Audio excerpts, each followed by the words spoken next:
अस्सलाम वालेकुम everyone, my name is Salishma Mateen. आज भी मैं आपके लिए हमेशा की तरह एक बड़ी इंस्पायरिंग एंड बड़ी मोटिवेटिंग स्टोरी लेकर आई हूँ जो कि जरूर चेंज करेंगी आपकी लाइफ को।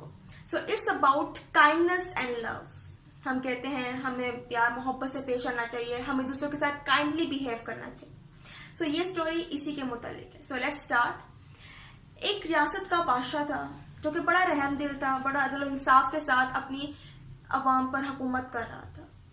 लेकिन वो बड़ा अफसोस में रहता था, वो बड़ा परेशान था क्योंकि उसका कोई वारिस नहीं था। हर कोई उसकी दहलीज पर आता, उसके महल में आता मदद मांगने के लिए, तो वो उसकी दिलो जान से मदद करता।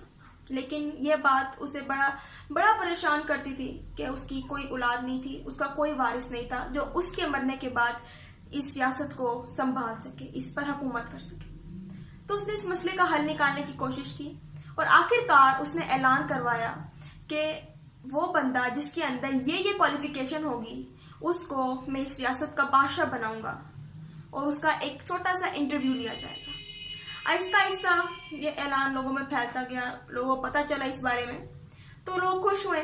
बहुत से लोगों ने इंटरव्यू की तैयारी करना शुरू कर दी क्योंकि ये उनके लिए एक बड़ा मौका था। और उन्होंने इंटरव्यू की तैयारी करना शुरू की, अच्छे अच्छे कपड़े खरीदना शुरू किए क्योंकि उनको बादशाह के सामने पेश होना था। इसी तरह बाकी लोगों की तरह एक छोटे से गांव में एक गरीब नौजवान के पास भी ये खबर पहुंची।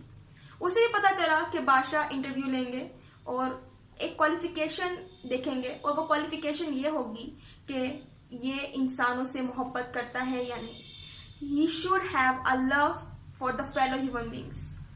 उसने सोचा कि मेरे अंदर है इतना जज्बा कि मैं दूसरों की मदद करता हूँ, मुझे प्यार है दूसरों से, इंसानियत से प्यार है, तो क्यों ना मैं भी आजमाता हूँ अपने आप को। कोई मसला नहीं, क्या पता लग जाए, कुछ ना कुछ हो जाए। तो उसने तैयारी करना शुरू कर दी। लेकिन वो गरीब था, इसके बावजूद भी वो मेहनती था और बड़ा हार्ड वर्क था और बड़ा रहमदिल था, बड़ा काइंड था। उसने इंटरव्यू की तैयारी शुरू कर दी, लेकिन उसके पास पैसे नहीं थे, उसके पास कपड़े नहीं थे। उसने पैसे जमा करना शुरू किए, इंटरव्यू की तैयारी करना शुरू की। थोड़े बहुत पैसे जमा हुए, उसने थोड़े बहुत कपड़े खरीदे अच्छे, उसने सामान तैयार किया, खाने पीने का सामान तैयार किया और फिर वहां से रवाना होकर महल की तरफ बढ़ गया।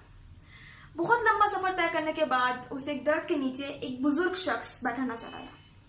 उसके करीब जाकर उसने देखा तो एक फकीर था जो कि भीख मांग रहा था। उसने उस गरीब नौजवान से भी कहा कि प्लीज मेरी मदद करें, मैं एक गरीब हूँ, मैं एक फकीर हूँ, मेरे पास खाने को कुछ नहीं है और मुझे बहुत भूख लगी है, मुझे बहुत ठंड लग रही है, प्लीज मेरी मदद करें। उस गरीब नौजवान ने बगैर सोचे समझे अपने पास जो भी कपड़े थे, अपने पास जो भी खाने पीने का छोटा मोटा सामान था, वो उसके हवाले कर दिया। यहाँ तक कि उसके जिस्म पे जो कपड़े थे, जो लिबास थे, वो भी उसने उतार कर उसे दे दिए।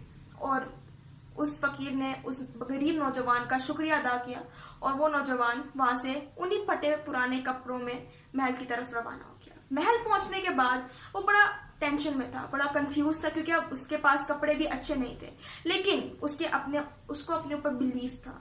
उसने कहा नहीं, मुझे अपने आप को आजमाना है, मैंने अपने आप को देखना है। वो वक्त आ गया जब उसको इंटरव्यू के लिए बुलाया गया। दरबारी ने उसका नाम लिया और वो बादशाह के सामने हाजिर हुआ। उसने बादशाह के सामने बड़ी इज्जत के साथ सर झुकाया और जैसे सर झुकाकर उसने बादशाह की तरफ देखा तो वो बादशाह को देखकर हैरान रह गया। उसकी हैरानी की वजह क्या थी? उसकी हैरानी की वजह यह थी कि बादशाह वही शख्स था, वही फकीर था जो उसे एक दरख्त के नीचे मिला था, जिसको उसने अपने सारे कपड़े, यहाँ तक कि जो उसने खुद पहने हुए थे वो कपड़े और सारा खाने पीने का सामान उसके हवाले कर दिया था।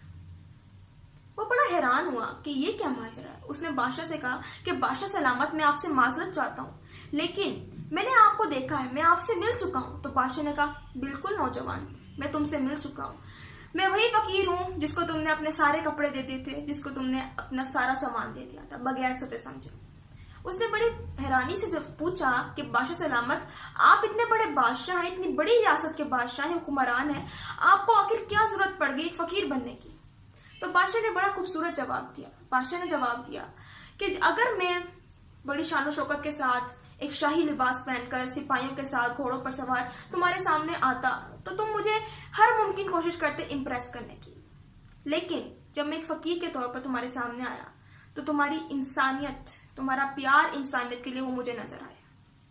और जैसा कि इस रियासत के बादशाह की क्वालिफिकेशन ही होनी चाहिए कि उसको इंसानों से प्यार होना चाहिए। He should be love to follow human beings. आखिरकार बादशाह ने उसकी तख्तनशीनी का ऐलान किया और उसके मरने के बाद वो तख्तनशीन हुआ और उसने बड़े अदब इंसाफ के साथ, बड़े प्यार और मोहब्बत के साथ अपनी आवाम को लेकर चला और वहां पर हुकूमत की। So kindness is the most important thing then wisdom, and the recognition of this is always start from the wisdom. A heart filled with love and compassion to the fellow human being is the most important thing, and you can give it to the world as a gift.